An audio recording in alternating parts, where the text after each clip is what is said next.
Where's the Pokemon logo at?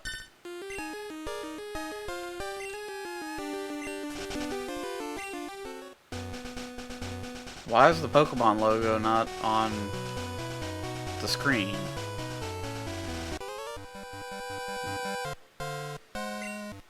Let me figure this out right quick.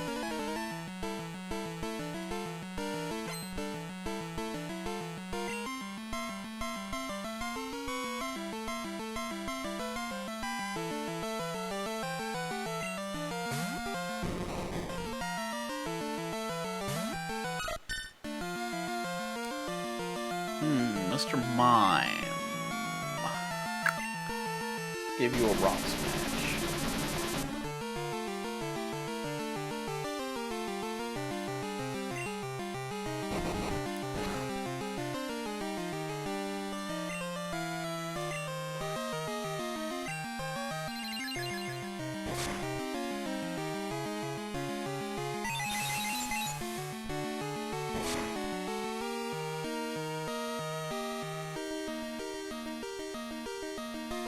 There we go. And for the sake of saving omelet, I'm gonna have hot dog finish this. As long as I don't get confused and kill myself. Anyway, so that was my long ramble about wanting to play Conker's Bad Fur Day, but not sure if I can. I mean, I know I can. Just, I don't know, it's weird.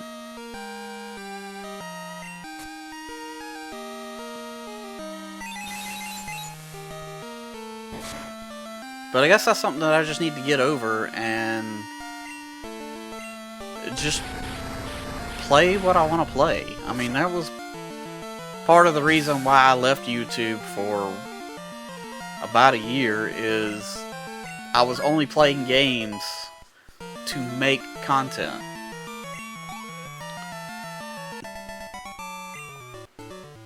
And because I was playing games for the purpose of making content, and I needed to make content from playing games,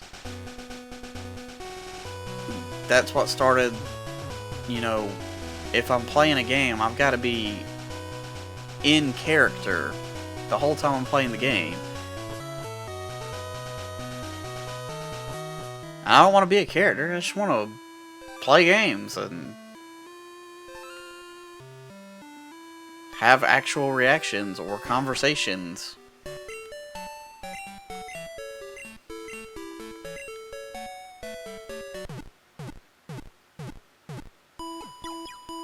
So that's what I'm gonna do. Like,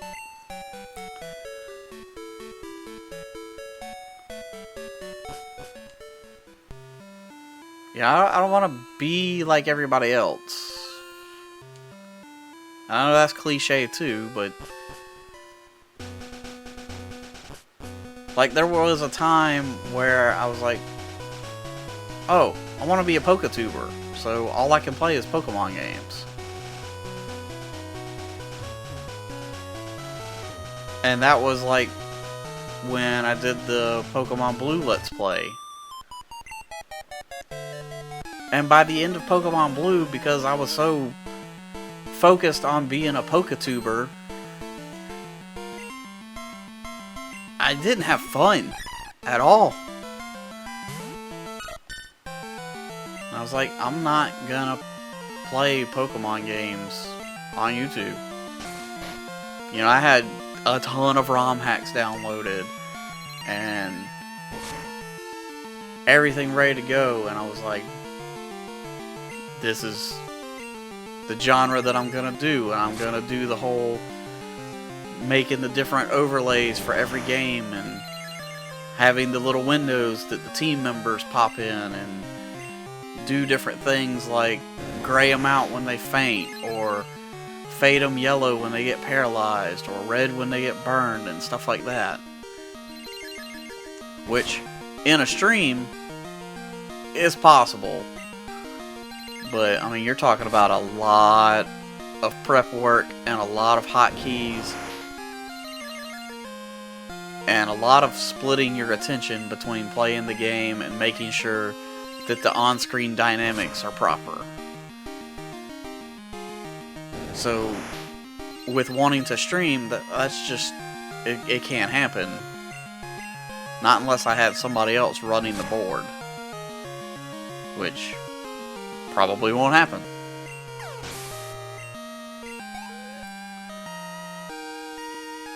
And as far as doing it in, you know, the VODs, I was very, very time consuming to edit like that.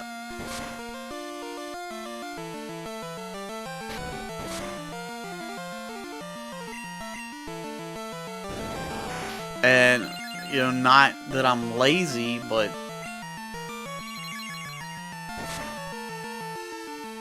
it would take a long time to make all of that stuff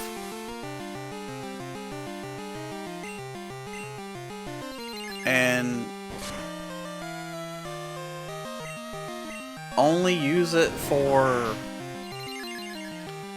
I don't know, 25 to 50 videos, depending on the Pokemon game. And how I split them up, you know, are they 30-minute episodes? Are they 15 minutes? Are they hour long?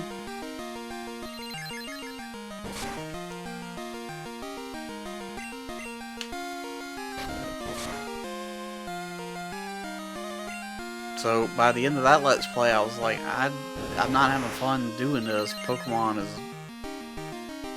not doing it for me. However, I do enjoy Pokemon games. And that's kind of why I thought that it was important to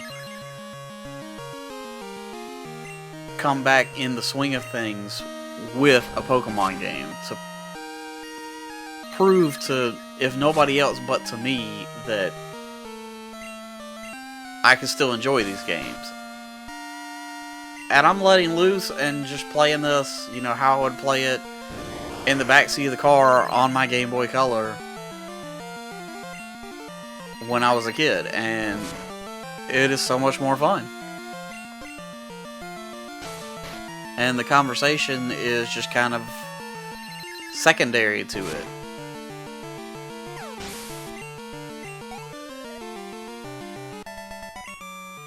That was a lot of wasted Swifts.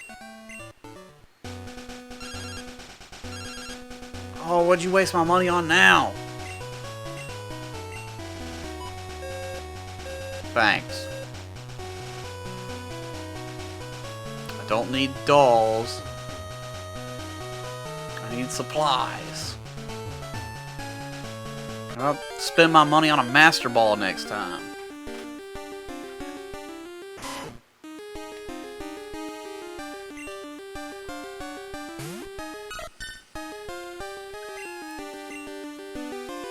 Oh, I probably can't escape because I'm paralyzed. Yep.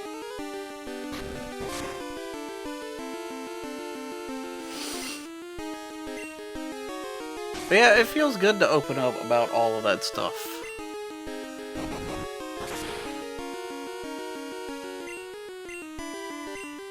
I think that's an important part of letting go. Fuck.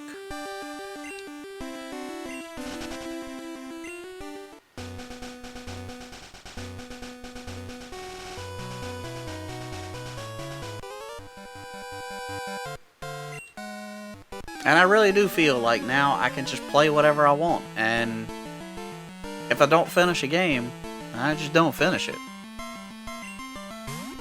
It's not a big deal. And if I want to take a month off from it and then come back, okay, it's not a big deal.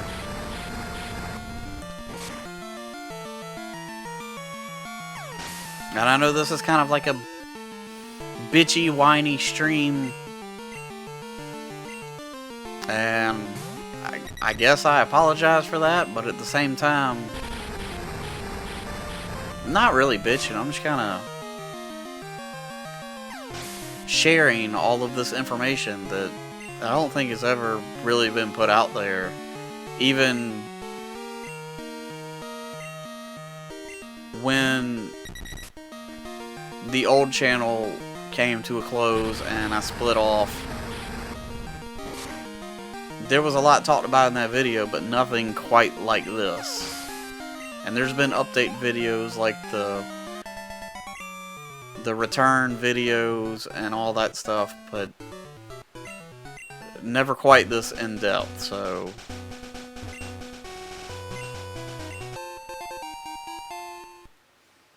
sometimes it's just important to say stuff like this. And I think not saying stuff like this is what led me to, you know, taking that 6-month break or taking that year off break.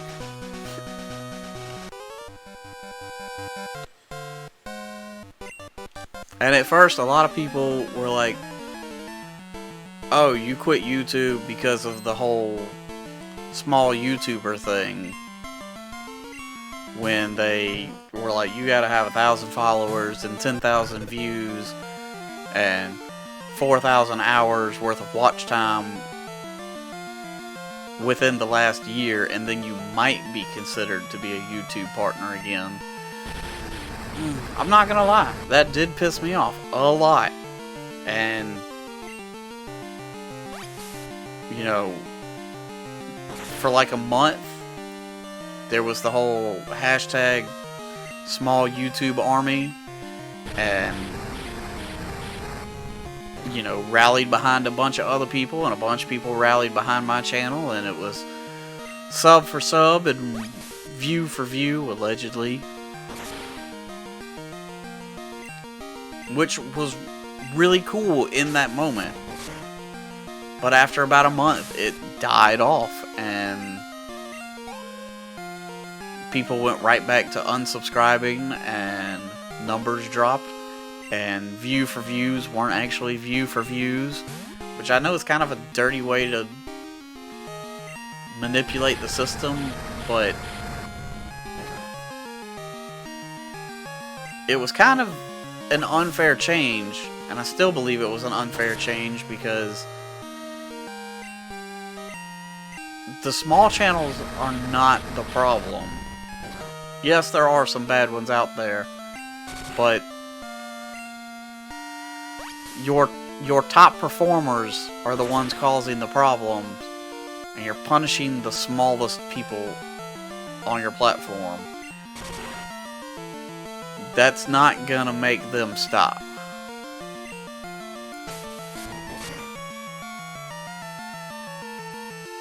So it did kind of piss me off, and I did stop making videos for about 5 months after that.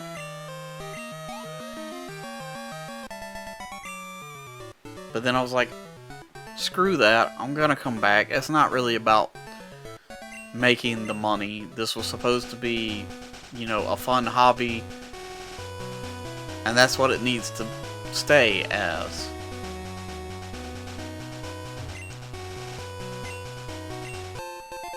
So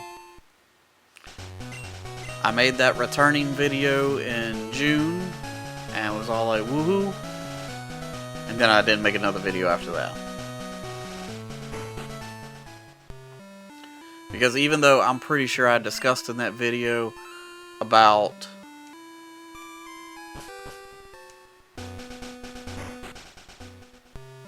the pressure of finishing games even though I wasn't really into them, I didn't follow the advice that I was giving myself.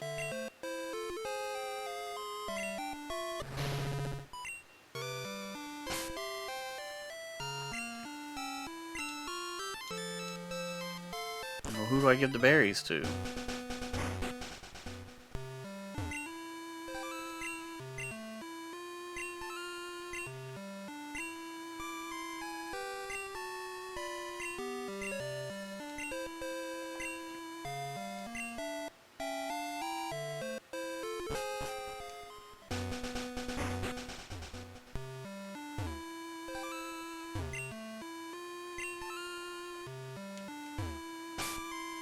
So I just stand in front of you and use a berry?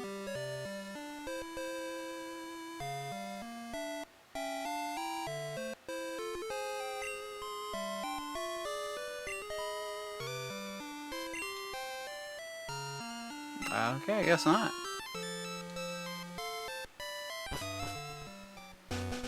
Oh well. Maybe it won't let me do it until I have enough berries.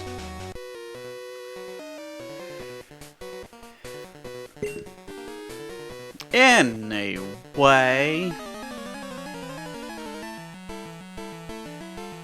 I guess that's enough about all of that.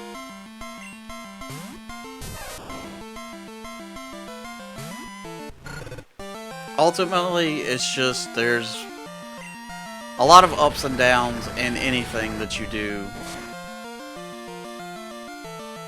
And when it comes down to it, you gotta figure out if the downs overpower the ups. And I can safely say that as of right now, the stress relief and the fun that I have while doing this definitely is bigger than all of the downsides to it.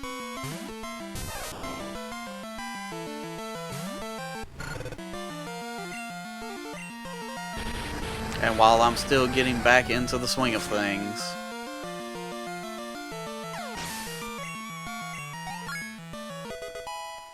it gets better every day. Ooh, flame wheel.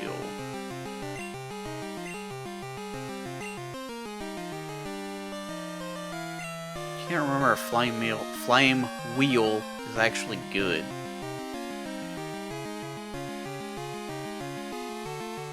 But I'll take it over tackle for now.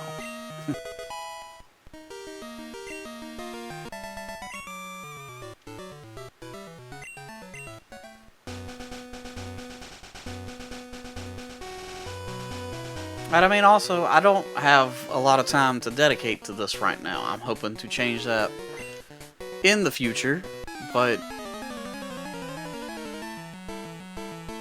right now, I am content with how often I can do this. I mean, with the exception of last weekend, because I did have a minor surgery last Friday, so couldn't really do much of anything over the weekend, but with the exception of that weekend, I've been able to do this at least every Sunday for the last month, with a couple of small streams in between as well.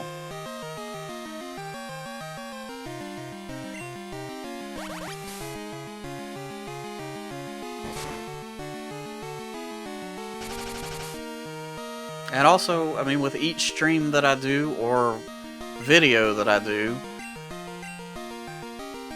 it gets just a little bit better and a little bit better. And, you know, I'm making minor changes in OBS to make things a little better, or they look a little different.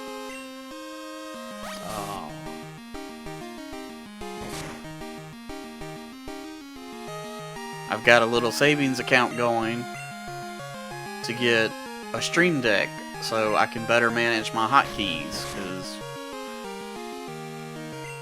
right now the way my setup is my keyboard is not exactly in front of me, and I have to completely, well, not completely, but turn almost all the way around to see my keyboard.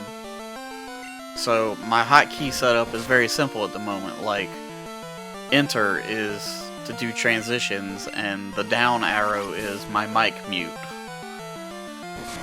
Which is fine, but I want to have more in-depth transitions, and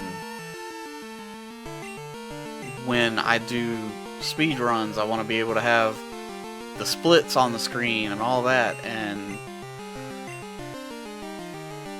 at the moment, some of those hotkeys overlap, and yes, I know I can change them, but I can't change them to a format that flows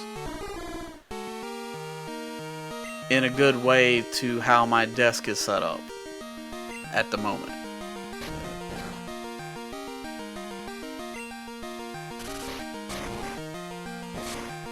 So, you know, Stream Deck's been out for a couple of years now. When they first came out, I almost got one, but I was like, I mean, why do I really need that? Because at the time, I didn't use hotkeys.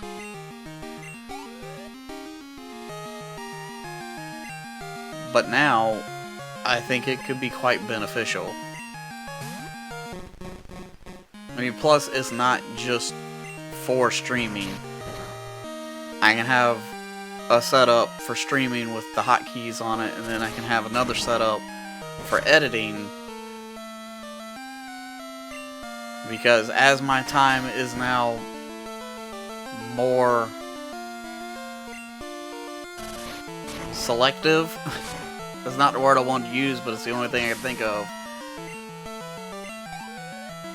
Because my availability is so little now, I see the value that hotkeys offer.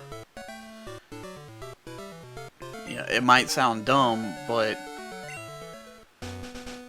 being able to switch between sources with the click of one button versus moving a mouse to the corner and click, click, click 3 times, that 3/4 of a second saved amounts to a lot, you know, over several uses.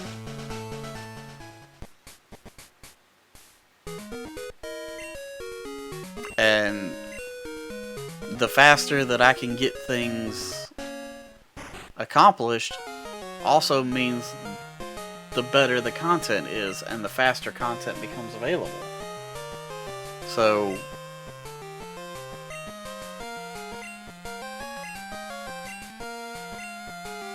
I'm doing stuff like that, you know, behind the scenes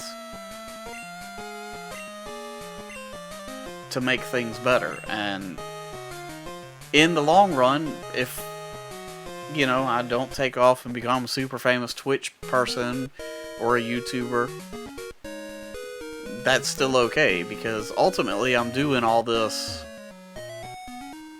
for me. I mean, I hope that the people that tune in and watch and subscribe and comment and talk in the chat, all that stuff, I mean, I hope they enjoy the stuff too. And that's really cool that, you know, you give me your time to watch my stuff and to interact, but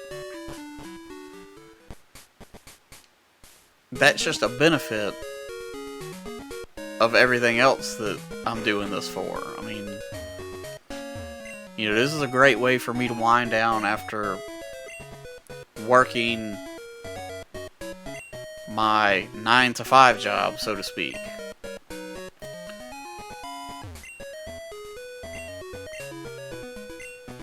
And all the other adult responsibilities.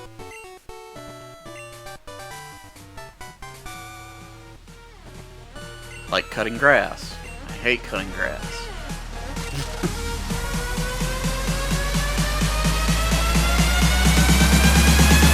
Everybody get your fucking hands up.